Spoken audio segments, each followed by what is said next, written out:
పేరు. మీరు ఎప్పుడైనా నీలకుంతలాంబని చూడాలి అని మీరు అనుకున్నారు అనుకోండి, అమ్మవారిని అలా చూస్తే విశేష ఫలితం. అమ్మవారిని మీరు అలా చూడాలి అంటే ఒకే ఒక్క చోట సాక్ష్యం అవుతుంది. కామాక్షి ఏకాంబరేశ్వరుడి దేవస్థానంలో మీరు చుట్టూ తిరిగి వచ్చినప్పుడు ఏకాంబరేశ్వరుడు అంటే ఆ మామిడి చెట్టు కింద ఉన్నటువంటి పార్వతీ పరమేశ్వర స్వరూపం ఉంటుంది. పరమశివుడు ఇలా కూర్చుంటే పార్వతీదేవి ఆయన వంట తిరిగి కూర్చుంటుంది. ఆయన వంట తిరిగి కూర్చుని ఒళ్ళో సుబ్రహ్మణ్యం పెట్టుకుని ఉంటుంది. కింద వ్యాఘ్రపాదుడు పతంజలి చూస్తూ ఉంటారు. నా చెల్లెలు మళ్ళీ పరమశివుణ్ణి చేరుకుంది, మా బావగారిని చేరుకుందని సంతోషంగా శ్రీ మహావిష్ణువు ఆలయ ప్రాకారంలోంచి చూస్తుంటారు ఏకాంబరేశ్వరుడి గుళ్ళో. అది దాటి ముందుకు వచ్చిన తర్వాత దేవాలయం ఉంటుంది. అక్కడ అమ్మవారు జడ వేసుకుని ఇలా బయటికి పెట్టుకుని ఆ జడ కింద పెడతారే, ఆ కుప్పిలు అంటారేమో వాటిని, ఆ వాటితో జటకంటారంటారో వాటిని పెట్టుకుని ఉంటుంది అమ్మవారు. అక్కడ కనపడుతుంది ఆవిడ దీర్ఘమైన కేశపాశం, లేదా ఒక్కొక్కసారి కొప్పు వేసి ఉంచుతారు. అక్కడ చూడొచ్చు నీలకుంతలాంబ, సుగంధ కుంతలాంబ, ఇవన్నీ అమ్మవారికి పేరు. ఎందుకు వచ్చాయో తెలుసా? అది శంకరాచార్యుల వారి ప్రతిపాదన. అంబోధర శ్యామల కుంతలాయై అంటే కుంతలములు అంటే వెంట్రుకలు, అలకలన్నా వెంట్రుకలు.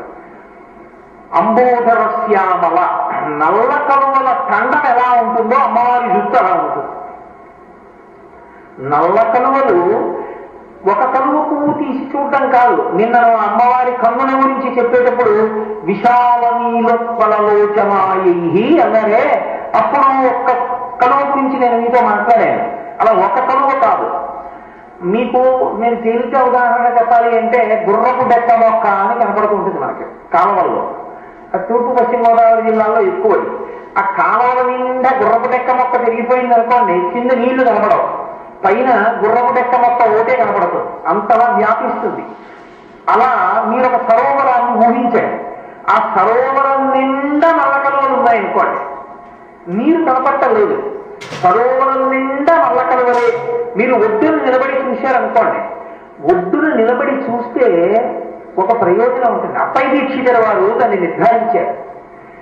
నల్ల కలువలు కానీ తెల్ల కలువలు కానీ ఎర్ర కలువలు కానీ ఉన్నటువంటి బాగా నిండి ఉన్నటువంటి సరోవరం దగ్గరికి వెళ్ళి నిలబడితే ఉత్తర క్షణంలో మనసు నిలబడిపోయి ధ్యానంలోకి వెళ్ళిపోతుంది. అక్కడ కూర్చుని మీరు చూస్తూ ధ్యానం చేసినా వెంటనే మనసు నిలబడుతుంది, అది కదలదు. దానికి ఆ ఖండమనక శక్తి ఉంటుంది. అందుకే ధ్యానము తొందరగా ఫలించడానికి కారకమైన దానిలో ఒకటిగా కలువల ఖండాన్ని చెప్తారు. రెండవది, తనకి తానుగా వీణ వాయించగలిగిన శక్తి ఉన్న వాడికి మనసు నిలబడిపోతుంది, బ్రహ్మము అనుభవించగలుగుతుంది. అద్వైతానుభూతి వైపుకు అడుగులు వెయ్యగలడు అని అప్పై దీక్షితుల వారు దాన్ని మనకి నిర్ధారించి ఉన్నారు. దాన్ని నడిచే దేవుడిని పేర్కొంచిన చంద్రశేఖరేంద్ర సరస్వతి మహాస్వామి వారు కూడా అంగీకరించారు. యథార్థమేదని చెప్పారు. అమ్మవారి జుట్టు ఎలా ఉంటుందంటే నల్ల కలువల ఖండం ఎలా ఉంటుందో అలా ఉంటుంది. ఈ ఉండడంలో కొన్ని లక్షణాలు ఉంటాయి. శంకరాచార్యుల వారు సౌందర్యలహరిలో శ్లోకం చేశారు. ఆయన ఏదైనా శ్లోకం మొదలు పెడితే ముందు ఈ శ్లోకంలో ఏది చెప్పాలనుకుంటున్నారో అది చెప్పి చివరో మధ్యలో ఎక్కడో దాని ప్రయోజనం చెప్తారు. అసలు ప్రయోజనంతో మొదలుపెట్టిన శ్లోకాల్లో ఒకటి ఆయన అన్నారు, దునోతులితదలితేందీవరవనం ఘన స్నిగ్ధ శ్లక్షణం చికుర నికురంబం తమసివే యదీయం సౌరభ్యం సహజముపలబ్ధం సుమనసో వసంతస్మిన్ మన్యే బలమదన వాటీ విటపినా అన్నారు. మన్యే అంటే అమ్మా నేను ఊహించుతున్నాను. ఏమిటి ఊహించుతున్నారు అంటే శంకరులు అన్నారు, శ్లోక ప్రారంభమే దునోతుధ్వాంతం, అది మా అజ్ఞానపు చీకట్లను చీల్చివేయుగాక అంటూ మొదలుపెట్టారు. ఏది? అమ్మవారి కబరీబంధం. అది ఎవరు చూశాడో, ఎవరు ధ్యానము చేసినప్పుడు కనపడిందో వారి అజ్ఞానము నశించిపోతారు. ధునోతుధ్వాంతం నస్తులితదలితేందీవరవనం, నల్ల కలువల ఖండం ఎలా ఉంటుందో అలా ఉంటుంది ఆవిడ జుట్టు. అది అంబోధరస్యామల కుంతలాయై అన్న మాటకు అర్థం. ఇది ఎలా ఉంటుందంటేట జుట్టు ఘన స్నిగ్ధ శ్లక్షణం చికుర నికురంబం తవ శివే శివే అని పిలిచారు శంకరాచార్యులు వారి శ్లోకంలో. శివే అంటే మంగళప్రదులారా, శుభములను ఇయ్యగలిగిన దానా అంటే ఆవిడ కబరీబంధ దర్శనమే సౌభాగ్యాన్ని నిలబెట్టేస్తుంది, అంత గొప్పది. కాబట్టి ఓ శివే, అమ్మ తల్లి పార్వతి, నీ యొక్క కబరీబంధం ఉంది, అది ఘన. ఘన అంటే ఏదో పలసగా జుట్టంతా కలిపి కొట్టేస్తే ఏదో పెదవిసిరికాయంత వచ్చేంత తక్కువ జుట్టు కాదు, ఘన చాలా పెద్ద జుట్టు. స్నిగ్ధ, స్నిగ్ధ అన్న మాటకు అర్థం ఏంటంటే బాగా దగ్గరగా ఉన్నటువంటి కురులను స్నిగ్ధ అంటారు. దానికి ఎగ్జాక్ట్ గా నేను ఇంగ్లీష్ మాట చెప్పవలసి ఉంటే స్టికీ అంటారు. స్టికీ అంటే చూడండి, అంటుకుని ఉండుట. బాగా దగ్గరగా ఉంటే దాన్ని స్నిగ్ధ. స్నిగ్ధ లోంచే స్నేహ, కలిసి ఉంటే కదా స్నేహం, కలిసి ఉండడాన్ని స్నేహం అంటారు. స్నిగ్ధ అంటే బాగా దగ్గరగా ఉన్నటువంటి కురులు, ఏదో ఇచ్చుకుపోయి లోపల తల కనబడుతుండేట్టుగా ఉండేటటువంటి పలచటి జుట్టు కాదు, అంత ఒత్తుగా ఉన్న జుట్టు. అంత ఒత్తుగా ఉన్న జుట్టుని చిక్కులతో ఉన్న జుట్టు కాదు, రేగిపోయినట్లు ఉండే జుట్టు కాదు. ఘన స్నిగ్ధ శ్లక్షణం అంటే ఎక్కడా చిన్న చిక్కు తిట్టి లేకుండా అందముగా సంస్కరింపబడి కొప్పు వేయబడినటువంటి జుట్టు. ఘన స్నిగ్ధ శ్లక్షణం చికుర నికురంబం తవ శివే యదీయం సౌరభ్యం సహజముపలబ్ధం సుమనసో. ఆయన అంటున్నారా, వెంట్రుకలకు ఒక సువాసన ఉంది. అమ్మవారి యొక్క కబరీబంధములకు సువాసన ఉంటుంది. ధ్యానంలో అమ్మవారి కబరీబంధం కనబడడం అంటే అర్థం ఏంటో తెలుసా? సువాసన కూడా ముక్కుకి తగలాలి. అక్కడ లేని సువాసన ముక్కుకి తగలాలి. తగిలితే వాడికి ధ్యానంలో దర్శనం అయింది కబరీబంధం అని గుర్తు.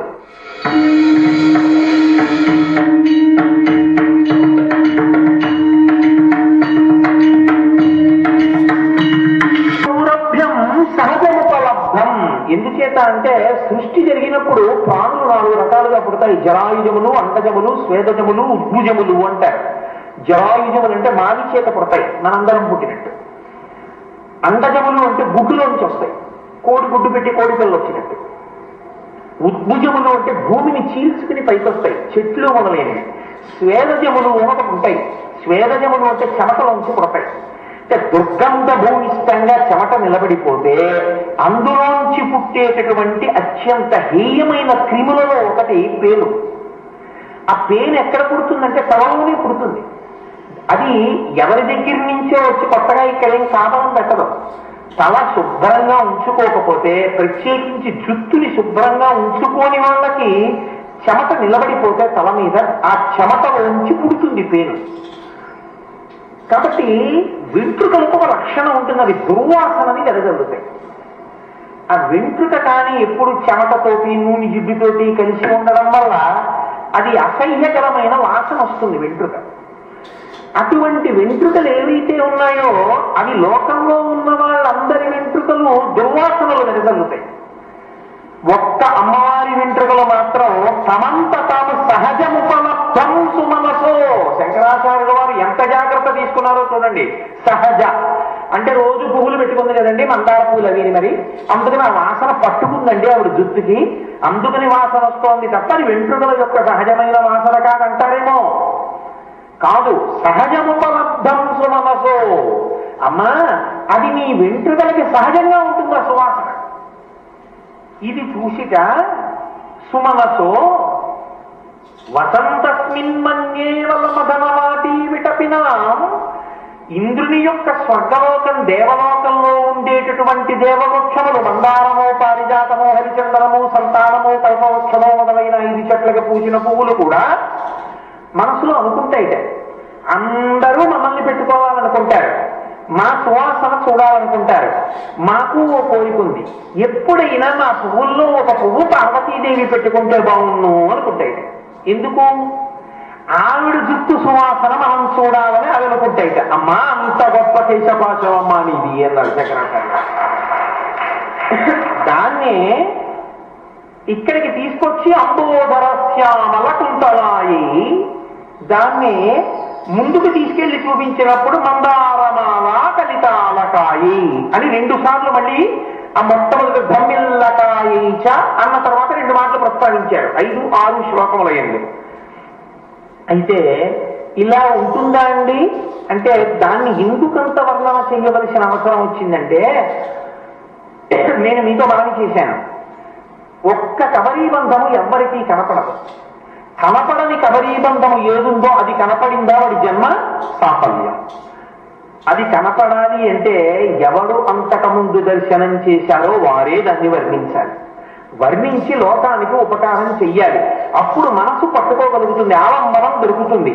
అందుకని అయ్యో నేను లోకానికి ఉపకారం చెయ్యాలి, అన్యోన్య దాంపత్యము అన్న మాటకు అర్థం కేవలం భోగాలు అనుభవిస్తూ తెచ్చుకోమనే. సంసారమునందు చిట్ట చివర పొందవలసిన సుఖం ఏది అంటే వైరాగ్య సుఖమును పొందాలి. భర్తని భార్య ఎందుకు అనుగమించాలంటే చిట్ట చివరికి ఇద్దరు ఏ సుఖాన్ని పొందాలి అంటే వైరాగ్య సుఖం పొందాలి. అన్ని సుఖములకు ఆలనాలం ఎవరంటే భార్యే. నేను ఇంకంతకన్నా విడమర్చి చెప్పక్కర్లేదు. ఓ అమ్మ తర్వాత అమ్మలా అన్నం పెట్టినా, సంతానం కలిగినా, ఏదైనా సంతోషం అనుభవించినా, మాట్లాడినా, శాంతి పొందినా భార్య దగ్గరే. శాంతి స్థానము, భోగస్థానము, సుఖస్థానము భార్యకి భర్త, భర్తకి భార్య. అలా సుఖాలు భోగాలు అని అనుభవిస్తూ కూర్చుంటే ఇంకెందుకు అది దిక్కుమాలి దాంపత్యం కాదు. ఎక్కడో అక్కడ ఒక ప్రశ్న వేసుకోవాలి, ఈ సుఖములు సుఖములా? ఈ సుఖములు సుఖములైతే ఇవి దుఃఖముగా ఎందుకు కనిపిస్తున్నాయి? బొబ్బట్టు తినడం సుఖం అయితే 5 బొబ్బట్లు తిన్నాక అబ్బా వద్దని ఎందుకు అనిపిస్తోంది? కాబట్టి ఇది కాదు సుఖము. ఆనందమని ఇంకొకటి ఉంది, పరమేశ్వరుడు. దాన్ని పొందాలి మనం అనేటటువంటి భావన ఒకటి కలగాలి. అదిగో అది వైరాగ్య సుఖము అంటారు. వైరాగ్య సుఖము అన్న మాటకు అర్థం ఏంటంటే మీకు అనుకూలమైంది జరిగితే సుఖంగా అనిపిస్తుంది, మనసుకి అనుకూలముగా లేని జరిగితే దుఃఖము అనిపిస్తుంది. సుఖము కలిగినా దుఃఖము కలిగినా ఒకలాగే అనిపిస్తే వైరాగ్య సుఖం అంటే. దానికి సరి అయిన ఉదాహరణ గాలి. గాలి చూడండి ఇలా వెళ్ళిపోతూ ఉంటుంది. అక్కడ మల్లె పందిరి ఉంది, మల్లెపూలు ఉన్నాయి, గాలి మల్లెపూల మీదకి వెళ్ళింది. అటు కూర్చున్న వ్యక్తి అన్నాడు, అబ్బా ఎంత మంచి గాలో, ఎంత సువాసనో అన్నాడు. మల్లెపూలకి తగిలింది కాబట్టి గాలికి ఆ వాసన వచ్చింది. అందరూ మంది మెచ్చుకుంటున్నారు. మల్లె పందిరి మీద నుంచి వెడితేనని గాలి మల్లె పందిరి మీదే తిరుగుతూ వెడుతుందా? వెళ్ళదు. ఇంకొంచెం ముందుకు వెడుతుంది. వెళ్ళేటప్పటికి నేను రోజు యానం వస్తూ చూస్తా, చల్లంగి దగ్గర రోడ్డుకి 2 పక్కల ఆకాశంలో తారకలు మెరుస్తున్నట్టుగా మెరుస్తుంటాయి చేపలు. వాటి నుంచి విశేషమైన దుర్గంధం వస్తుంది. గాలి ఆ కుళ్ళిపోయిన చేపల నుంచి వెళ్ళినప్పుడు బా అని కాసేపు ఆ ముక్కు మూసేసుకుంటాం. ముక్కు మూసేసుకోవడం అంటే వాయువుని లోపల కాసేపు నిలబెడతాం అది విడిపోయేంత వరకు. వీళ్ళు అలా అంటున్నారని గాలి ఏమైనా దంగెట్టుకుంటుందా? మల్లె పందిరి నుంచి వెళ్ళినప్పుడు మురిసిపోదు, ఎండు చేపల నుంచి వెళ్ళినప్పుడు కుంగిపోదు. రెండిటి ఎందు గాలి అలాగే ఉంటుంది.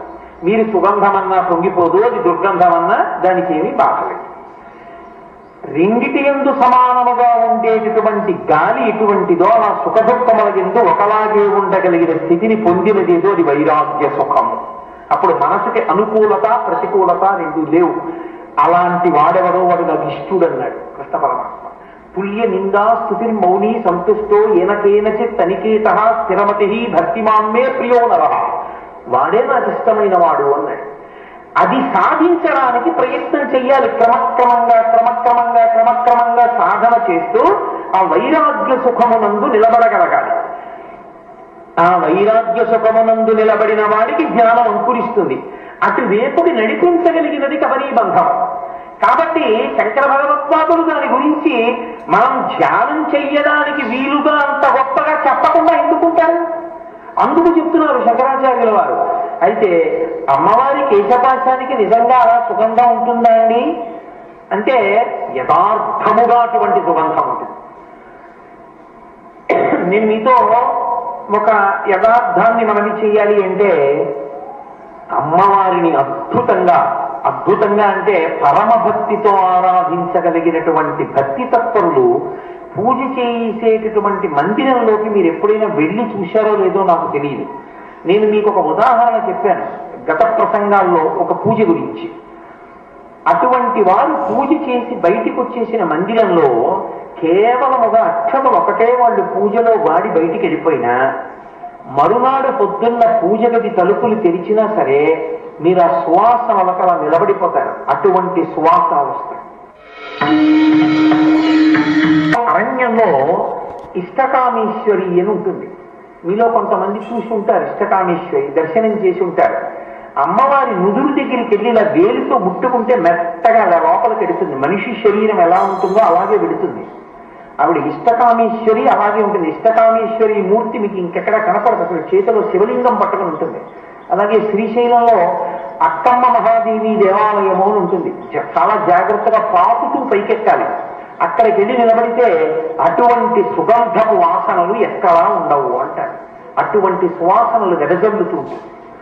కాబట్టి ఉంటుంది లోకంలో, కానీ మనకి అనుభవమునందు అది తెలియకపోవచ్చు.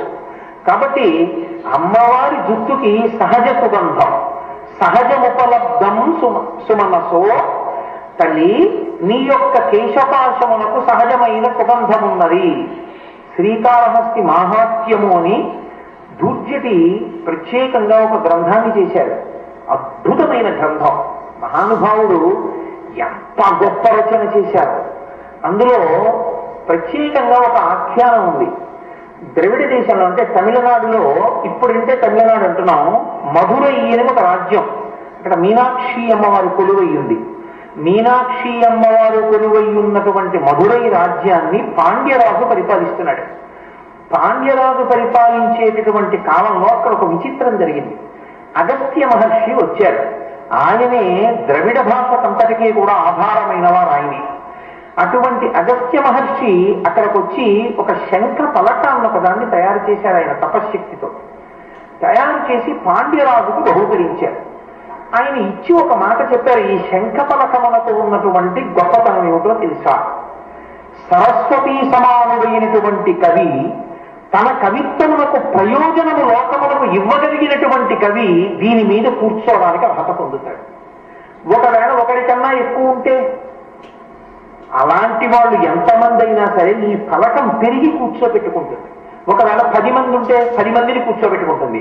అలా కూర్చోవడానికి అర్హుడైన వాడు ఒక్కడే అయితే వాడిని ఒక్కడనే కూర్చోబెట్టుకుంటాడు. అందుకే పుస్తక రచన చేసేటప్పుడు పూర్వం అంత జాగ్రత్తగా చూసేవారు. ఒక పుస్తకం ఏదో పుస్తకం రాసేశాను కదా అని చెప్పి ఇష్టం వచ్చినట్టుగా రాసేసి ముద్రణ వేసి లోకానికి వదిలిపెట్టారనుకోండి, అది అజ్ఞానములకు కారణమవుతుంది, సహేతుకంగా చెప్పకపోతే. అందుకే పూర్వం గ్రంథాన్ని రచన చేస్తే రాజులు దాన్ని ఊరేగింపుగా తీసుకొచ్చి మధురైలో మీనాక్షి అమ్మవారి గుళ్ళో సరస్వతి కోనేరు ఉంది. ఆ కోనేటి దగ్గరికి తీసుకెళ్లి ఆ కోనేటిలో పడేసేవారు. ఆ పుస్తకం వల్ల లోకానికి ప్రయోజనం ఉంటే పైకి తేలేదు, అప్పుడు దాన్ని ప్రతులు రాసేవారు. ఆ పుస్తకం మునిగిపోతే దానివల్ల లోకానికి ప్రయోజనం లేదు, అది అప్రమాణికం, దానివల్ల ఉపయోగం లేదంటే మునిగిపోయేది, వదిలిపెట్టి వెళ్ళిపోయారు. అంత జాగ్రత్తగా ఉండేది. అందుకే వివేకానందుడు ఒక మాట అంటాడు, ignorance started with printing, poverty started with rupee. దరిద్రం ఎప్పుడు మొదలైందంటే రూపాయలు వచ్చిన తర్వాత. అన్నం బియ్యం, వీడి దగ్గర బియ్యం వాడి దగ్గర చింతపండు ఇచ్చి పుచ్చుకున్నప్పుడు దరిద్రం లేదు. ఎన్ని బియ్యం దాచేసుకుంటావు, ఎంత చింతపండు దాచేసుకుంటావు, ఒకరికొకరు ఇచ్చి పుచ్చుకోవడం వచ్చింది. రూపాయి వచ్చిన తర్వాత దరిద్రం వచ్చింది, దాచుకోవడం వచ్చింది. కాబట్టి ప్రింటింగ్ వచ్చిన తర్వాత అజ్ఞానం వచ్చింది. ఎవడి నోటికి వచ్చింది వాడు రాసి ప్రింట్ వేసి వదిలిపెట్టడం అలవాటైంది. కాబట్టి దానిలో ఒక మంచి ఉంది. మహాత్ముల పుస్తకాలు కూడా లభ్యమవుతున్నాయి. కాబట్టి అమ్మవారి కోనేటిలో వేసేవారు పుస్తకాన్ని. అలా అగస్త్య మహర్షి ద్రవిడ దేశంలో పాండ్యరాజుకు బహూకరించాడు శంఖపలకాన్ని. సరస్వతీ స్వరూపులైనటువంటి కవులుంటే దాని మీద కూర్చోవచ్చు, అది కూర్చోబెట్టుకుంటుంది. 10 మంది ఉంటే 10 మంది కూర్చునేంత పెరుగుతుంది. 20 మంది ఉంటే 20 మంది కూర్చునేంత పెరుగుతుంది. ఎవరు లేకపోతే ఎవరిని కూర్చోబెట్టుకున్నది. నీకు ఈ ఫలకాన్ని ఇస్తున్నాను, దీని మీద కూర్చోవడానికి అధికారం ఉన్న వాళ్ళు ఎంతమంది నీ రాజ్యంలో ఉంటారో అంతమంది సరస్వతీ స్వరూపులు ఉన్నారని గుర్తు. ఇప్పుడు ఆ శంఖపలకం మీద కూర్చునేవారు కొంతమంది. అది పరంపరాగతంగా పాండ్యరాజు వంశంలో పూజ చేస్తూ ఉండేవారు. ఒకనొకప్పుడు ఆ వంశంలో ఒక రాజు దగ్గరికి వచ్చేటప్పటికి ఆయన ఆస్థానంలో నక్కీరుడు అని ఒక కవి. ఆ నక్కీరుడు మహానుభావుడు, చాలా గొప్ప కవిత్వం చెప్తాడు. ఆయన కూడా ఫలకం మీద కూర్చునేవాడు. కానీ క్రమక్రమంగా ఏమైందంటే ఆయన అహంకారం మనకది కారణమైంది. అదే సమయంలో క్షామం వచ్చింది, లోకం అంతా కరువు వచ్చింది. కారణం ఏమి అంటే మీనరాశిలోకి శనీశ్వరుడు ప్రవేశించాడు. అలా ప్రవేశించకూడదు. అలా ప్రవేశించిన కారణం చేత కరువు వచ్చింది. కరువు వస్తే ఒక ఊళ్ళో శివాలయంలో ఒక అర్చకుడు ఉన్నాడు. అందరూ ఊళ్ళు విడిచిపెట్టి వెళ్ళిపోతున్నారు. పాపం ఏదో తనకున్నదే కొద్దిగా శివుడికి నైవేద్యం పెట్టి పూజ చేసేవాడు. ఆయన అన్నాడు, రోజున శివుడి దగ్గరికి వెళ్ళి, ఆయన ఎప్పుడు శివలింగం అంటే అదో బొమ్మ అనుకోలేదు, పరమేశ్వరుడే అనుకున్నాడు. అనుకుని వెళ్ళి ఆయనతో చెప్పుకున్నాడు, శివా, ఇన్నాళ్ళు నిన్ను కష్టపడి పూజ చేశాను, కానీ కరువు వచ్చింది, ఎవరు లేరు, ఊళ్ళో వెళ్ళిపోయారు. ఇప్పుడు నీకు నైవేద్యం పెట్టడానికి కూడా ఏమీ లేదు, అభిషేకం చేయడానికి నీళ్లు కూడా లేవు, కాబట్టి నేను వెళ్ళిపోతున్నాను అన్నాడు. ఆ రాజుగారికో నియమం ఉండేది, ఎవరైనా మంచి కవిత్వం చెప్పిన వాడు ఉంటే వాడికి 1000 మాటలు బహుకరిస్తుండేవాడు. శివుడు అన్నాడు శివలింగంలోంచి, నువ్వు ఊరు విడిచిపెట్టి వెళ్ళిపోకు, నేను నీకు పద్యం రాసిస్తాను, ఆ పద్యం పట్టుకెళ్ళి రాజుగారి సభలో వినిపించు, రాజుగారు సంతోషించి నీకు మాడ ఇస్తాడు, అవి పెట్టి నన్ను పూజ చెయ్యి. శనీశ్వరుడు మీనరాశిలోంచి తొలగిపోతాడు కొంతకాలానికి, మళ్ళీ వర్షాలు పడతాయి, మళ్ళీ కరువు కాటకాలు పోయి సంతోషంగా పంటలు పండినప్పుడు ప్రజలు వచ్చేస్తారు. కాబట్టి నువ్వు అందాక ఆ డబ్బుతో ఆలయంలో ఉండు, ఊళ్ళో ఉండు, వెళ్ళిపోక్కర్లేదన్నాడు. సరే ఇమ్మన్నాడు ఆ పద్యం.